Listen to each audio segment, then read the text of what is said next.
Stephen Joyce is an associate professor of German. Before I read his bio, I should actually point out, almost 30 years ago. When he was about 12. I'm sick of it. I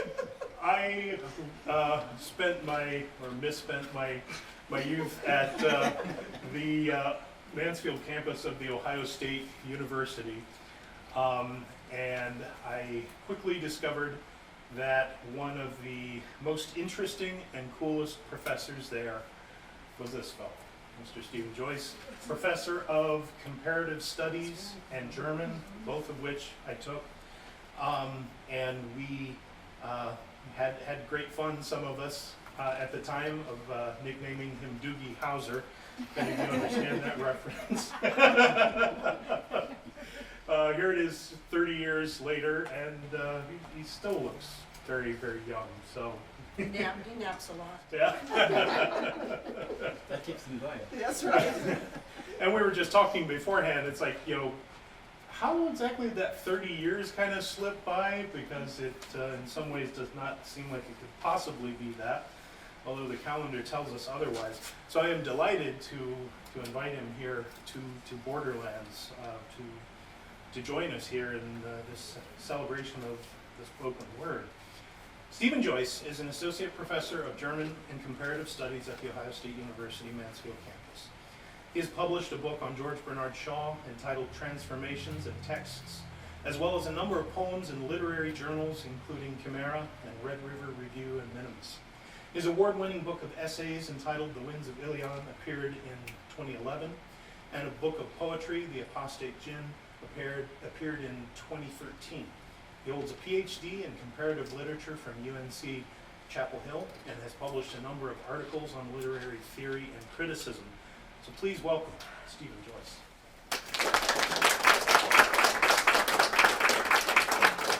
Thank you. Thank you. I don't feel deserving of that introduction, but thanks, really, sincerely thank you for having me. Thank you for really opening up your facility for this kind of thing. This is really important what you're doing. So thanks for being here. You can push the chair back a little because I don't know if they can hear you. This is my wife. We never would have guessed. Yeah, well, See how I just do things? You don't contest this the one? good woman behind it all. All right. Well, first of all, what I have here is, this is something actually you don't see too often these days. This is actually reading from a script. And what I hope to do here is to give you a little bit of an idea of why I do this.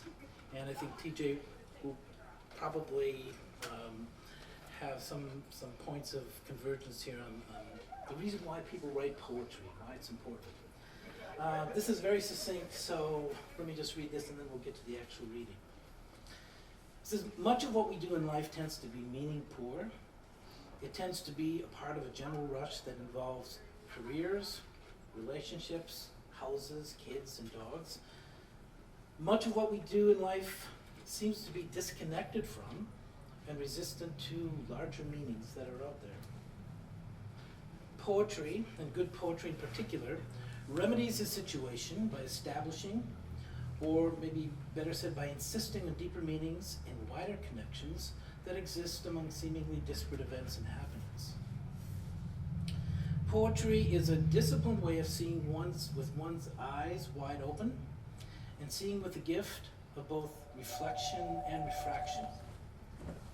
It is a way of recovering what we lose as we live our busy lives. Writing poetry halts time enough to mark the path we are on, and then also allow us to survey where we have been, as well as look down the path to see where we might be going to. It makes connections with tradition, culture, and literature, and serves to enlarge and dignify our presence and activities as human beings. It is ultimately a powerful civilizing tool that throws a wide net over lived life to gather in from this very watery medium of thought and emotion what tends to remain hidden. It brings these together in ways that are both edifying and also unsettling. telling my colleague Cynthia, I write poetry as a private act of mental, moral, and ethical hygiene. I don't trumpet the idea that I am a poet, which I oftentimes feel has something narcissistic and indulgent about it. I'm more reflecting on myself about this. If somebody was concurring with that a little bit. It's terrible. Yet writing poetry, seriously, writing poetry can bring oneself to oneself in a way that no other activity can. At the same time, it can bring oneself to others in the same fashion. So this is generally, why I do this, and I think, again, TJ can probably share this. Anybody who writes can, I'm fairly sure can share this idea of why we do these things. All right, so I'll read a little bit actually from this particular book, and by the way, these are available for free. We've got 10 copies here. Maybe after, if you wish, you can maybe give us a donation, which I will then send to the creative writing at Ohio State or maybe the English program. But at any rate, if not, they're there just for the taking. Let me actually start with a couple of poems from a new book I'm writing. The first one kind of gives you an idea of, let's say, it's actually what you do in a poetry class, and partially it's tongue-in-cheek, partially it's not tongue-in-cheek. So this one is entitled, and this is from a work entitled A Sea of Others. This one is entitled The Poetry Class, or Ostranenie. This is borrowing from a Russian formalist term that simply means making strange. And this is a term that they use to describe what you do in poetry, and that is to see things from a different perspective, to see things in a strange way, not just gratuitously, but rather to do it in order to restore what they would call the magic and the charm of what the deeper meaning of life. So it starts. It says, a poem comes every so often, like a thief in the night, or in the day, given the times, like an unwanted child on your doorstep, helpless and hungry. All cliches, of course, the tired poet says. All cliches which batter the door of poetry and threaten the frightened meaning inside again and again, with a deadness that has the head of a ram and the body of a large limb. The poetry is next door.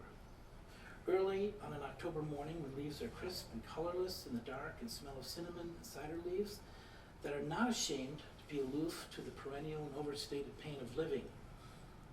The poetry is next door and happens when the dispute between night and day resolves itself in a gloaming that fidgets with faith and hope.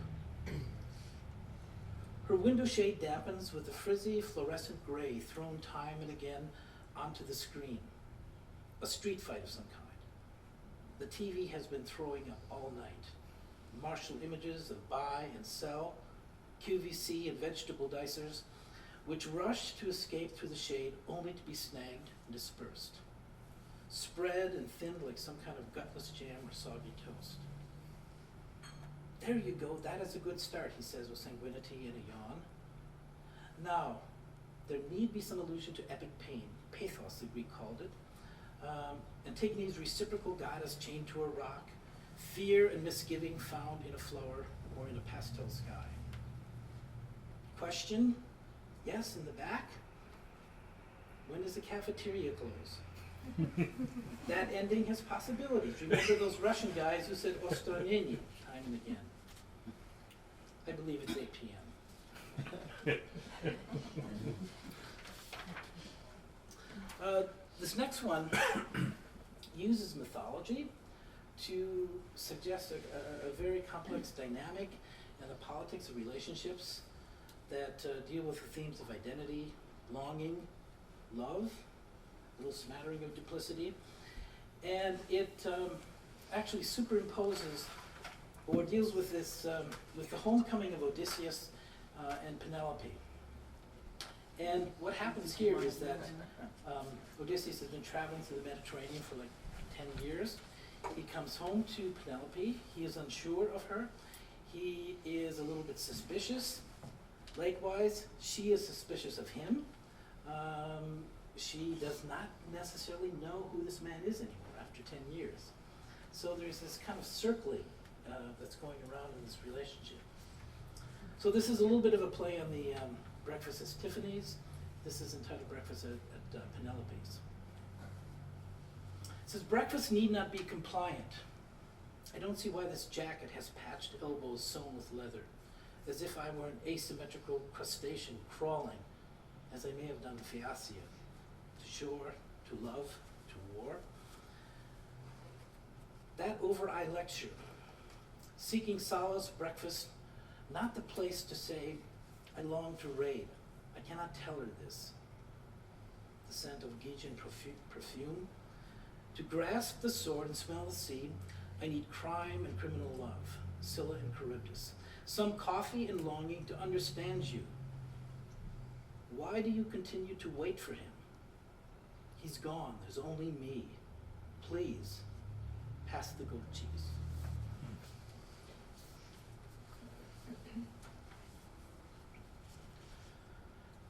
One thing I think poetry can accomplish, it can do similar things that art does. In particular, for example, still life kind of portraits of people or moments that, again, not only capture a moment, but try to analyze and pull out a little bit more meaning from it. This one could actually fit any number of people, older people in situations where they're pretty much alone. It's entitled She Won.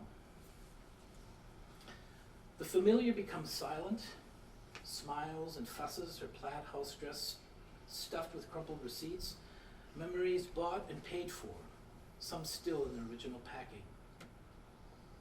She sits in a dream, on a chair, that is brown and worn where she rests her arms.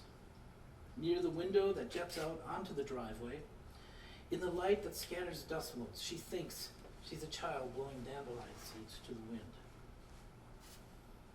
The rude sun slings light at her, thick and yellow, miscreant and moteless. She breathes, nonetheless, a fog that drifts in rings. Rings of cold rubble and condemned to orbit a past that recedes. She disappears not far off in small inaccessibility. Her smoker's rings dissolve upward. Her dreams with statal authority take a seat. Performance gets underway.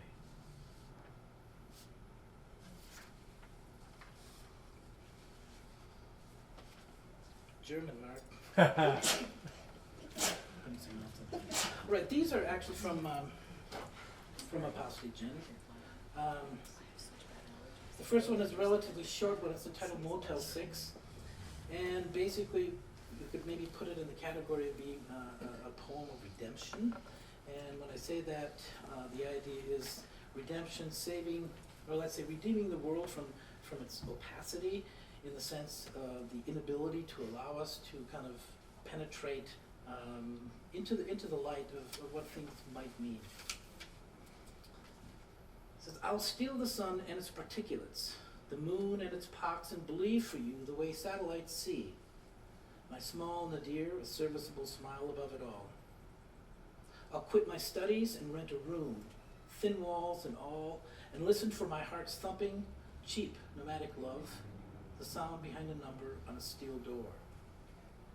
I will draw the curtains for you, open and closed, stare for you onto the morning apricotized, this glazed sweetest light, good with coffee.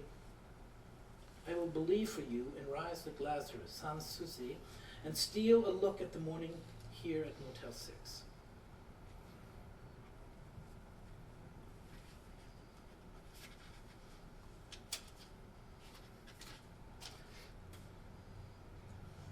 The next one is entitled Writing About the Sea, and a little bit of context for this.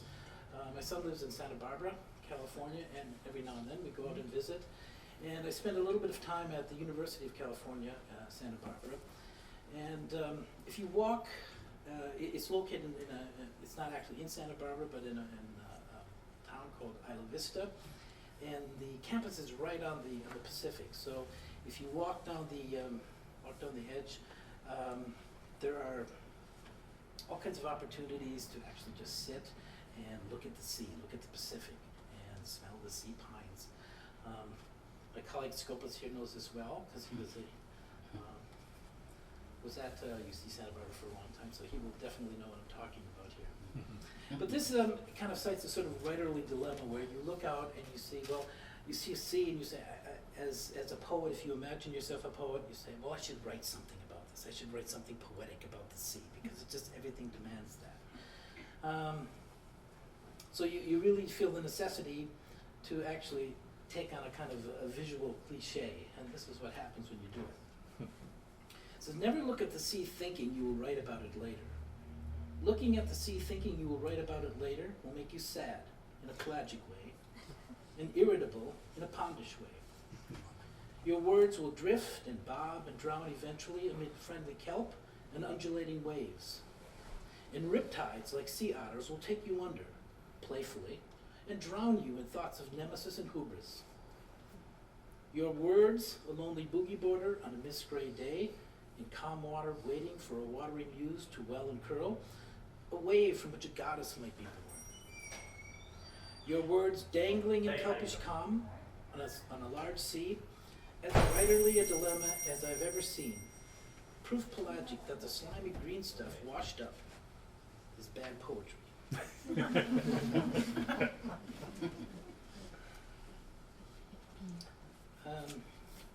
I grew up on a farm in northeastern Wisconsin and had lots of time to observe things. Not that I knew what I was observing at the time, but I did know, for example, farm cats.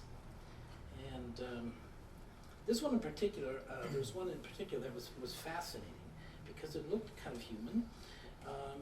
It seemed to have the ability to project a very complex emotion, and that emotion had to do with bringing a dead mouse to me and setting it down at my feet.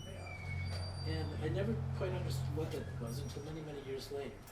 And this is the poem that came out of that. This is what the cat brings home. I bring this bird soggy and dead lovingly to your doorstep.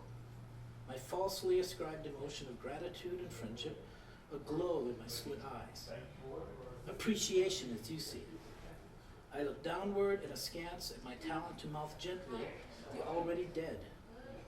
No need to kill what has been killed. Death has no exponent that raises the dead to larger magnitudes.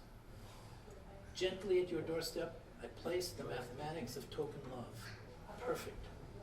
The limp bird for you. My intentions, somewhere between the urge to restore its life and the urge to see, and the urge to have you see what I've done. That's a lot of emotion for a cat.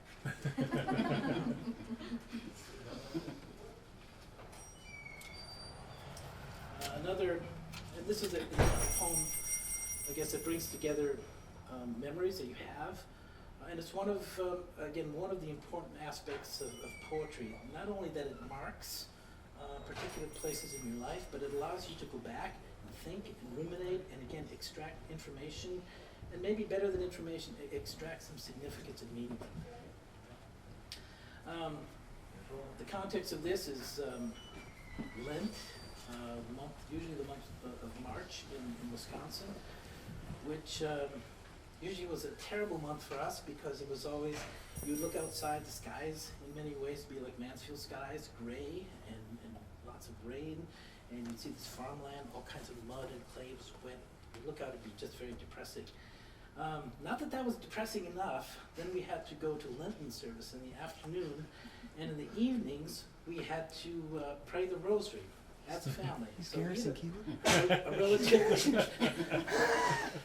had a relatively large family, so it was about 8 people. So it's called praying the rosary.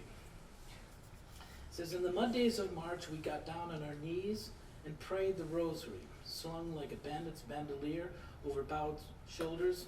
We were boy soldiers, milites Christi, drugged and fearful, brave and sleepy, sprawled in Hail Marys and Glory Bees. Each blue bead nearly cruel, each Christ-faceted glint nearly Christ. A bandito's grin from ear to ear. This Lent, This year was less than prayer could promise. Agile fingers moving around the prayer trinket, yet our knees would not hurt, our arms would not ache, our heads not bleed like his. A perpetual light shine upon them, now and forever. These words fluffed and freshened, a turned-down service at each decade's end. We prayed for them. We prayed to saints, we prayed for sinners. We prayed to him, we prayed for them. We prayed for better worlds, for winter wheat, autumn harvests. We prayed to the gods of silliness and girls, for lottery dreams, for departing sadness, for spring calving, and for it all to be over soon, because hee-haw was on at 8. That's true.